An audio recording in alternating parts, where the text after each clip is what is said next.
Okay, here we go. Welcome back to the CarCast podcast, 31 Thoughts style. Boy, you made some headlines on Headlines Saturday, Elliot, on Hockey Night in Canada with the Seth Jones information. You know, we'd been talking, and a lot of people have, clearly, about the future of the Columbus Blue Jackets and how much of it is tied to Seth Jones' decision to either entertain re-signing with the team or declining to do so. Your report Saturday made it pretty clear that Seth Jones, I'll throw in the caveat, at this time, is not interested in signing an extension with Columbus. So, knock over some dominoes here. What's next? So, first of all, I'd like to thank all the people who tweeted at me and said, so you're a Jedi and not a Sith because you don't believe in absolutes. I got a few of those tweets. You know what? The way it got conveyed to me, Jeff, was that he told them that he's not going to sign, he's going to test free agency. But when I did some more research into it, I just wasn't comfortable coming right out and saying he's not signing. I just think that weird stuff happens in life. Things can change. And then you end up on old takes exposed because you're wrong. Unless I have 100% reason to believe something, I qualify them.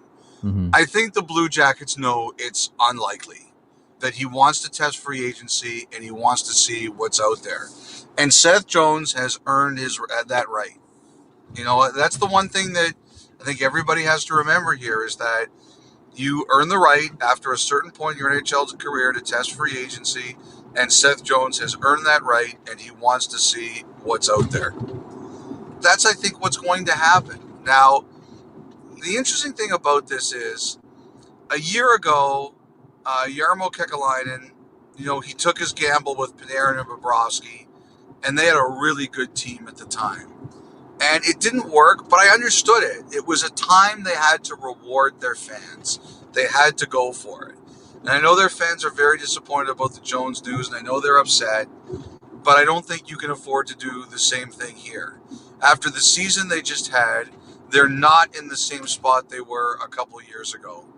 And it's almost like free agency in some ways, Jeff, because unless you view him as a rental, are you going to pay what it's going to cost to get Seth Jones and not know if he's staying with you? Like, to me, this is almost like you're making two moves here if you're trading for Seth Jones. You're making the trade and you're trying to work out a deal for him. So it's almost as if Seth Jones is a free agent now and a team has to work out a deal with Jones as well as the Blue Jackets.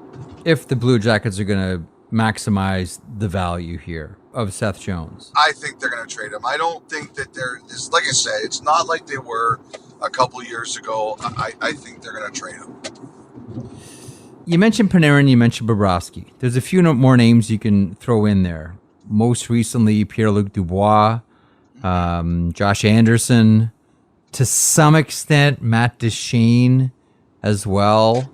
Not the same. No, it's not the same, but it's another player that did leave, another marquee player that did leave, although that was a rental for them.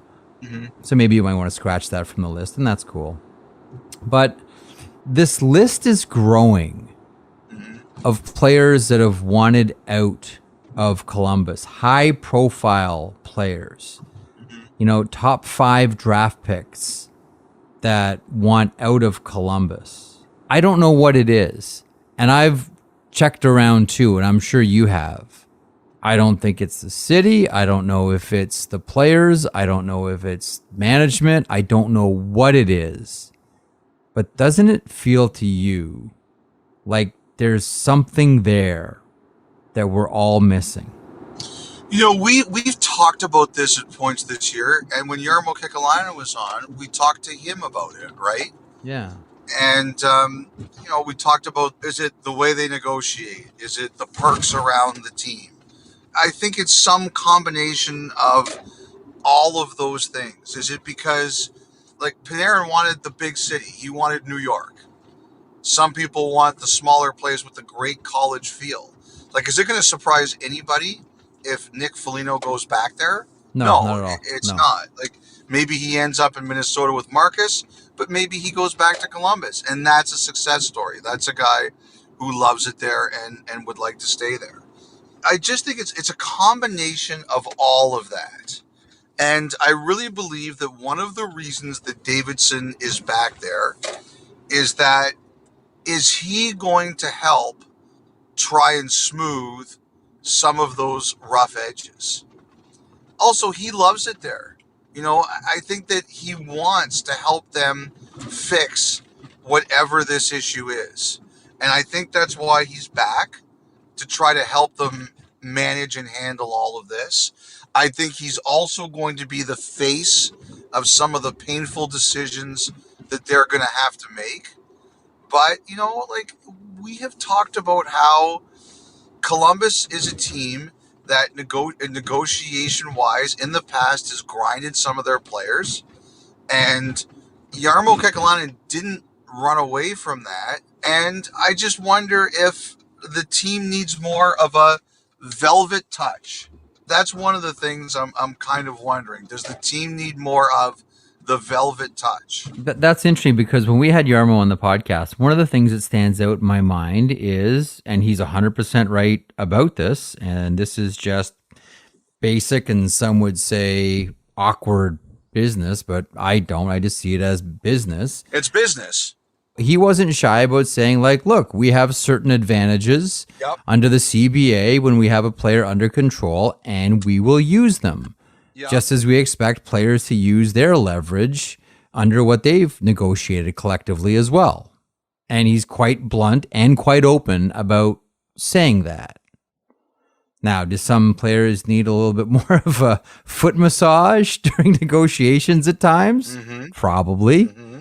Absolutely. And that's why I think your JD point is a good one, that he's in there to sort of play, when the attorney stands up in court and says, Your Honor, what my client is really trying to say is, he's almost fulfilling that role. But I do wonder about a couple of things here now.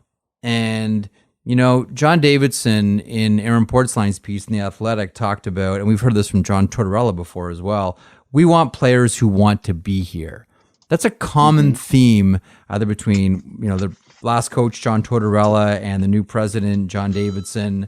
When you look at this string of players that have left, and now Seth Jones is poised to be the next one, how crucial is it that they get Werenski done long term? What I kind of look at here is that I was just thinking as you were talking about all of this. And that is, with Davidson coming back and whatever you trade Jones for, you have a chance to restart. This has been a tough year for Columbus. They didn't have the year they wanted to on the ice.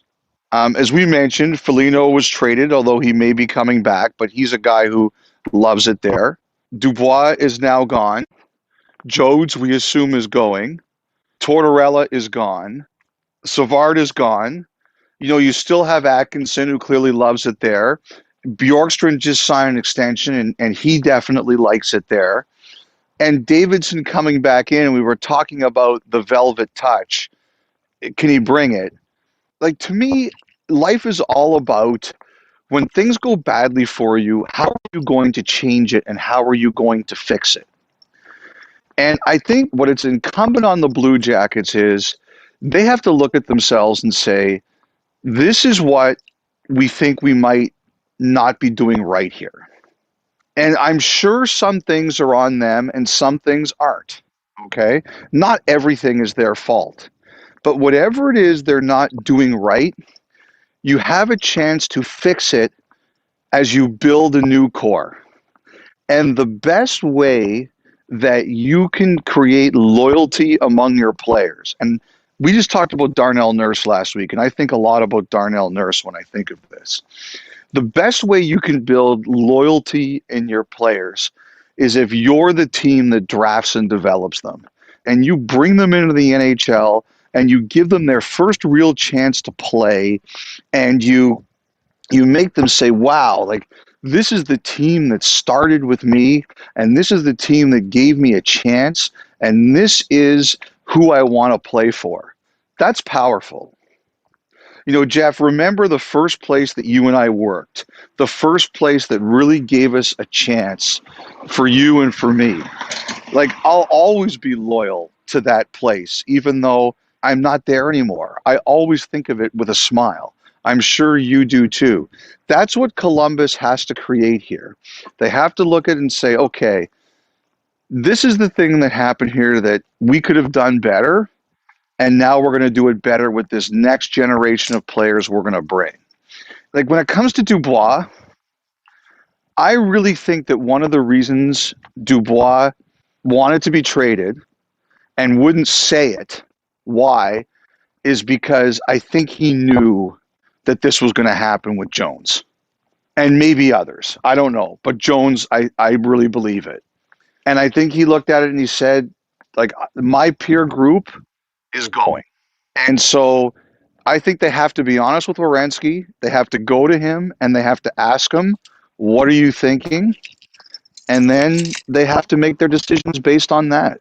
So do you think then, based on this impending Seth Jones move, and the fact that they have 3 first-round picks in the draft this year, and potentially more if they go that route and they move Seth Jones, maybe not picks for this year, but next year's a stacked draft. Are we talking about full rebuild here? I think it depends on what you get in return. I expect Jones to be traded this summer. I expect one of the goaltenders to be traded as well. Yes. And maybe a surprise or two along the way. But those are the 2 things that right now I'm sure of. And I have no idea what's going to happen with Patrick Laine. Do you? I think they keep him. Unless someone blows you away with a ridiculous offer. Like, to me, the key on that one is Kekalainen. Nobody knows him better than Kekalainen does, right? Yeah. If he believes in him, keep him. I still think that Patrick Laine is the kind of player who can do things that very few NHLers can do. Now, it's time for him. He has to deliver. But you've got something that not everybody can have. He's got the shot. He can score goals.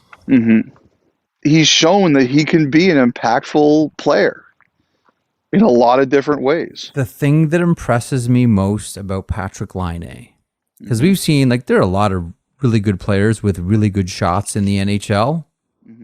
Nobody scores from distance with their shot the way that Laine does. Like, he scores with that wrist shot from farther out, I believe, than anybody else in the NHL. You can score when you start to get in that home plate area. You look at Vlad Tarasenko and where he scores all of his goals for. The minute he does not let go of the puck until he hits the home plate area. Not Laine. The only other guy I think off the top of my head is Hoffman. Hoffman's got the great release too. Absolutely. Not from the distance that Laine does, but Hoffman's a good one as well.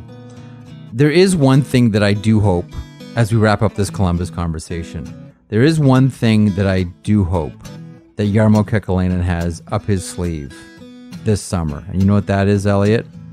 What's that? One more Yegor Chinnikov pick. Columbus has 3 in the first round.